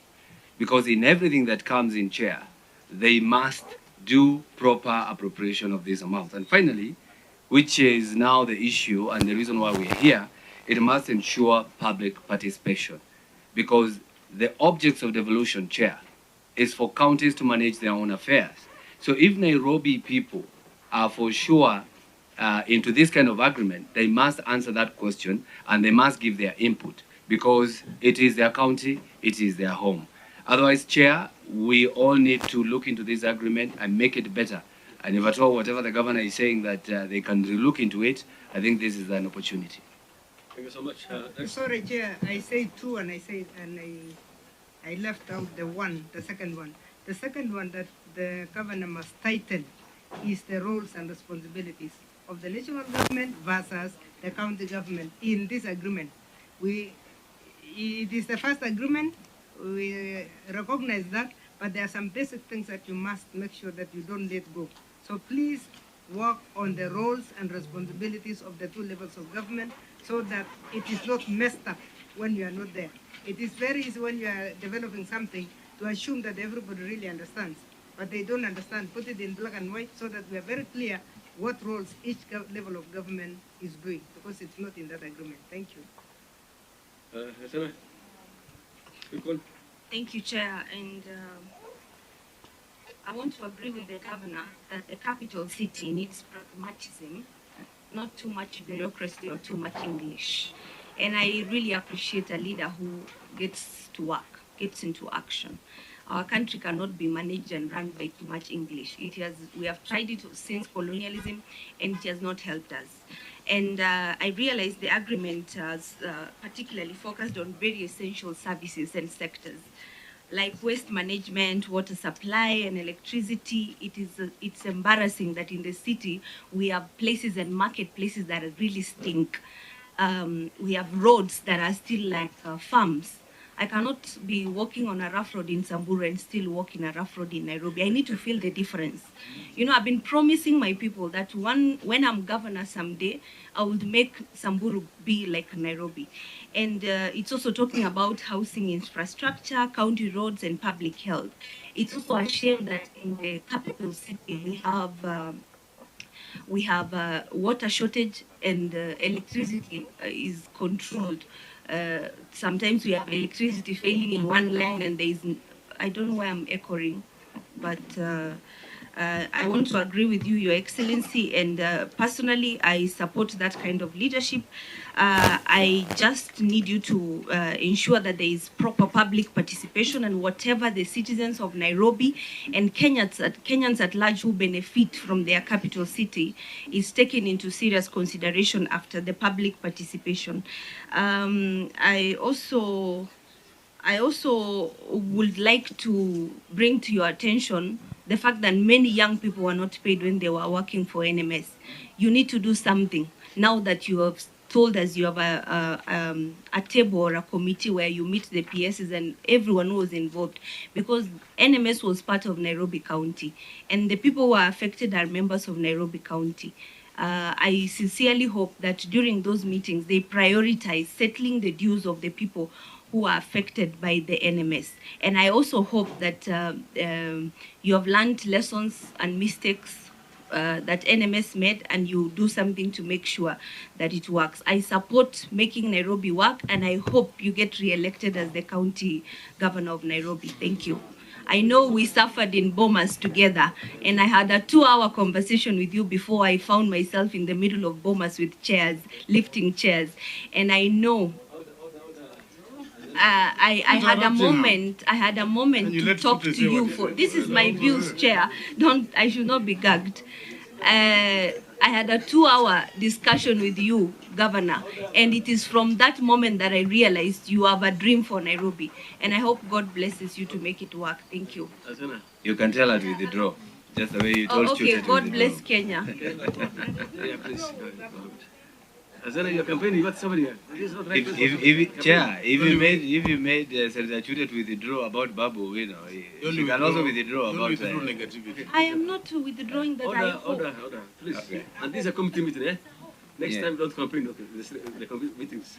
I'm not campaigning. I was just trying to make sure that I'm objective in my views. Okay. I don't have a personal interest with the governor. I'm not going to participate in Azena. politics of selfish interest against anybody in this government. Thank you.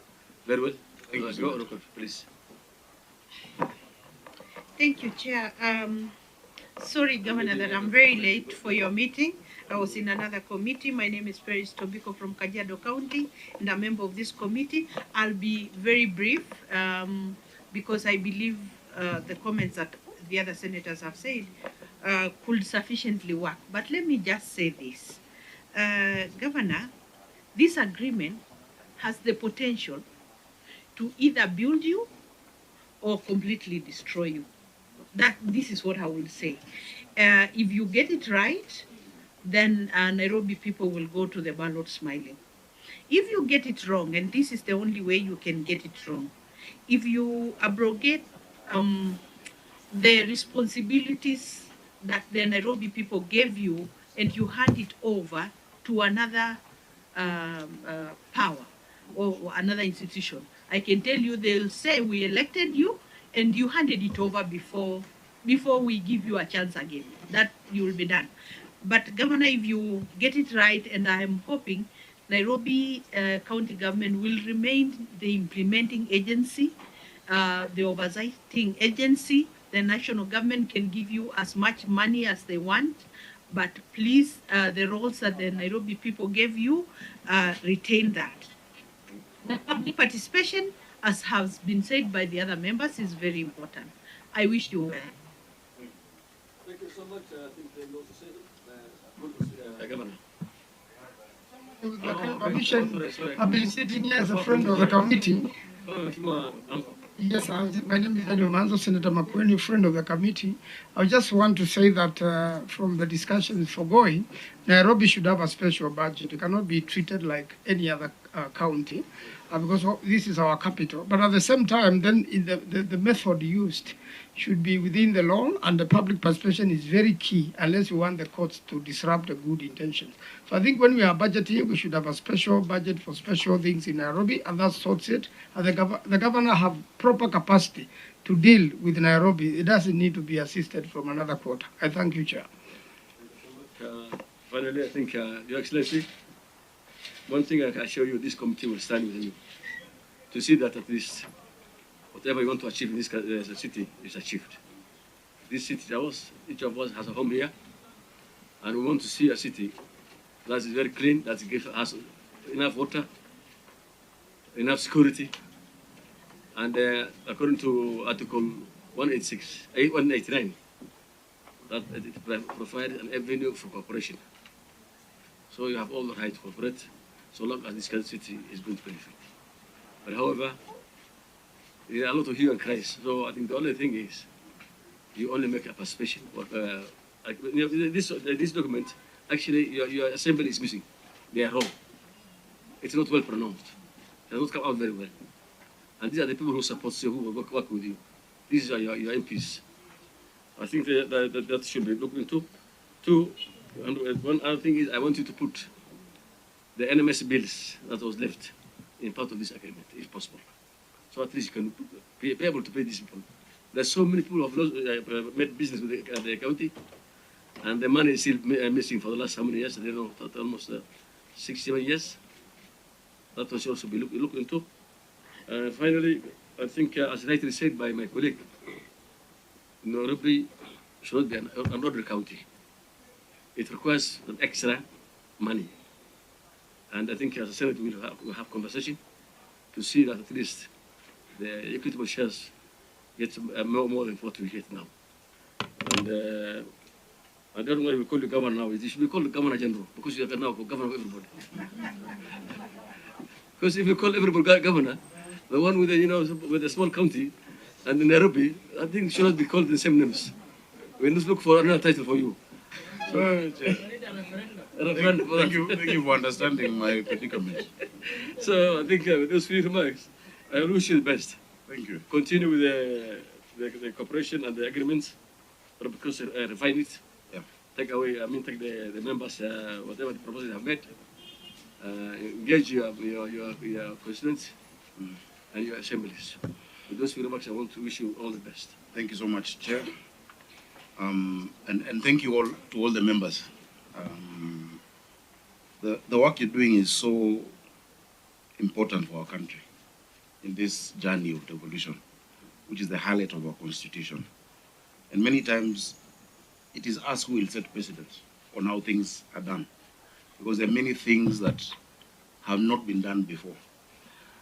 Chair, I want to assure this committee and the people of Nairobi, I've been walking around with this idea for years. I have said it to you here more than 2 years ago. I said it in the Senate during our debate. The only way you will sort out this city is through that additional resourcing and also coordination. Remember, the committee is not just for managing projects. It is coordinating national issues and county issues. For Nairobi, you need that. You might not need that in many other counties. But for Nairobi, you need to have that platform. That is why even, you remember, during the NMS period, the Director General was co-opted into cabinet. You know, for a reason. The capital needs that visibility. The governor needs to have information on what is happening, you know, across the sectors. Chair, let me give you an example, and I'll finish. I won't take more than 10 minutes. Everybody wants water from the county government. And not just Nairobians, even Kajiado County and Machakos get from Nairobi. Chair, the problem with water is something people don't realize is a long-standing problem. And I've explained to you here before, Nairobi had only 4 sources of water. Kikuyu Springs in Senator Thangwa's county, which is 6,000 cubic meters. Ruiru Dam, again in his county, not even in Nairobi. Then we got to Sasumwa in Nyandarua, 60 million liters a day. And then Dakaine finally, 1994 to 1997. In total, all of that was giving us 525.6 million liters of water against a demand of 970 million liters. Chair, what this agreement does is that it formalizes our engagements with national government. Because I've been able to increase that water by 140 million. But I've only been able to do it because for now, myself and the president see eye to eye. And that I was able to sit with him and ask him to, there were people who need to be compensated at Kigoro, you know, across the Wayleaf. Sorting out this city should not be a favor. what this city requires, the 50 billion or the 80 billion, is not a favor. This city carries the entire 60% of the GDP of this country. But the people of Nairobi don't benefit, you know. And Chair, now, in this agreement again, because there's still a shortage of around 220 million liters, I have secured Maragua 4 Dam, which is 130 million liters. And in Senator Thangwa's county, there's a place called Ngedu in Gatundu North. In Ngedu, every day we lose 35 to 40 million liters as we filter the water through what we call backwash. I've secured the money to do reverse backwash system that will give me 55 million liters a day. In less than a year and a half, the water deficit can be sorted out. So Chair, Senator Perez Pesi Tobiko, my good friend, is very right. I am ready to stake my career on this because I am so sure if we implement this as we should, and I'll make sure it is. I am chairing that implementation committee. Everyone will just say tutor because it will be so clear things will have changed. There is no other solution. There is no shortcut for Nairobi. There is no, I don't know, professor you'll put there. There is no other way but dealing with the financing issues. And this gives me a platform to follow up, whether it is the Rating Act, whether it is sectional properties, whether it is security, whether it is, you know, how our officers are collecting the revenue. I can be able to do that. Waste management, there's nothing like national government coming to collect waste in Nairobi, no. Waste management has been a big challenge over the years. And I've had to analyze it, Chair, and come up with a solution. The solution for waste management requires, for instance, the waste to energy requires a tariff for energy. Nairobi doesn't buy power.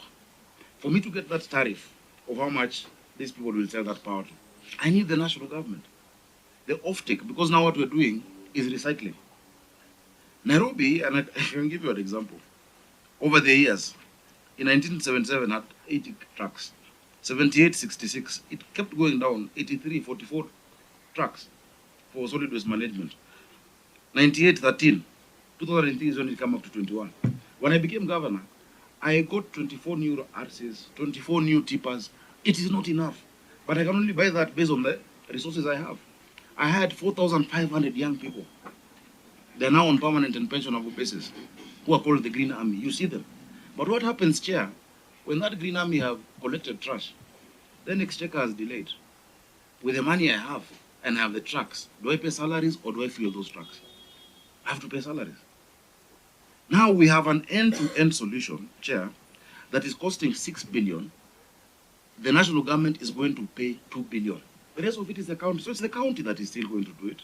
But that, and let me give you an example. That end-to-end, we're getting 32 compactor trucks of 60 cubic meters, 24 roll-off containers, 320 tricycles. The tricycles that now can go into the informal settlements and collect the trash from there. 320, 80 loaders and forklifts and balers, 40 dozers and excavators, then 90 tippers. In addition, the city has never seen this. So at that time, the people will see, wow, it has changed. And my target is to make it the cleanest. But you see all of this, if you look at the sheer amount of this contract, cannot be done by Nairobi alone. I don't have the 6 billion per year to do it. Remember, I've explained to you, everything from equitable share and mshahara too, and the rest goes to the county assembly. Everything else is this parking I'm charging here, land rates, which many people are not paying. Out of 250,000 parcels, only 50,000 people have an account. So we want the Paris lifestyle, but with a Nairobi, you know, the people say you have champagne taste on a beer budget. You know, we must also do our part as the people of Nairobi. So Senator Tobiko, I am willing to take the bull by the horns. This is a very bold agreement. I have not transferred any function. I will never transfer functions, but we will work with the national government so that Singapore becomes real, starting from Nairobi. Senator Karungo, the county assembly must be involved. It is in this. Right now, they're the ones conducting the public participation. They're the ones at Charter Hall. They're the ones leading it tomorrow in all the sub-counties. There's a committee of 23 members, and they're leading all of that. And as we've said, oversight, in I think section 7.4, the oversight and everything continues as per PFM. Nothing changes from that. All projects, Senator Kamar, I know there's that issue of such others, but 6.3 says all projects and programs shall be subject to public participation in accordance with applicable laws and also must go through the assembly. Yeah, so we'll put all the programs through the assembly. I understand what your fear is.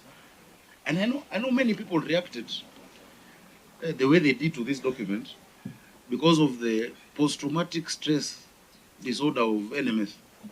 And you know, when a snake bites you, even when you see a shoelace, you'll jump, you know. And NMS messed up our staff. They were demoralized, they were transferred, they were mistreated, they left pending bills. And so that's why I said the first thing first, we're not mentioning Article 187, which is transfer. We would not go that way. And I would not be, I don't know, Senator Tutu was saying someone has a panga. Not me, no. And you see, the president himself has said in public, he is not interested in running Nairobi. He does not want those powers. Me, I've said I have not given. Now, if the president is saying he doesn't want it, and I'm saying I'm not transferred, who is this other person with another interpretation that there's been a transfer? The receiving entity does not want, the issuing entity has not given. Who then has created a transfer? We don't want, but we just want to make this city the world-class capital. You've seen what we can do with little money. You know, just look outside your square over here. I sorted that out. Go today to Moya Avenue Service Lane. Go look at you know, the walkways that we're doing. And it's because we've gotten 120 million from RMLF. What if it was what Nairobi? I would get even those in the informal settlements. So the limit, there's no governor who is happy seeing a pothole out there, or seeing this lack of water that we're saying, or seeing waste. But until you sort out that waste management, there is no angel who can be able to deliver that. And so I'm willing to stake, you know, everything on the line. Senator Muma, you're correct. That provision, I think we need to look at the issue of JVs and PPPs. When I became governor, I found 8,991 staff houses in Nairobi. Today we're constructing 73,000. Not affordable housing, county projects. Jericho, you know, the ones where we actually, Woodley had 43 houses that we brought down to do 1975 houses. That is a huge, huge change, you know. And to do that, I also need to connect more water, more sewer in those areas. People say, oh, the planning is haphazard. Kileleshwa and Kilimani houses are going up, but you're not doing the attendant amenities. We're doing that. This program of 1.8 by 1.8 along both sides of the river will include lateral connections to it. From Kilimani, Kileleshwa, Dagoretti, North Kawangware, all these 27 kilometers of the river. And we'll finish by January 15th of next year. So, Chair, so that I don't go on and on, I'm grateful to this committee for this opportunity. I don't think Kenyans have had my explanation before today, a proper explanation. And of course, you know, during this time, there's also a lot of propaganda and politics and different intentions, you know, from people.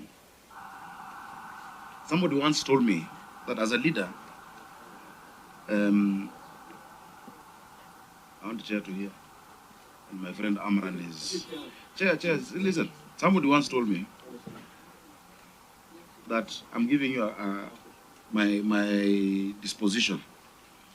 That as a leader with responsibility, even you as a chair, don't be afraid to be misunderstood and make that not make you act. If you're doing the right thing and your conscience is clear, do it, people will understand. Of course, we'll do it according to the law, but if I'm to have paralysis of analysis and stay trapped in the headlights like an antelope, this city would not move. This city would not change.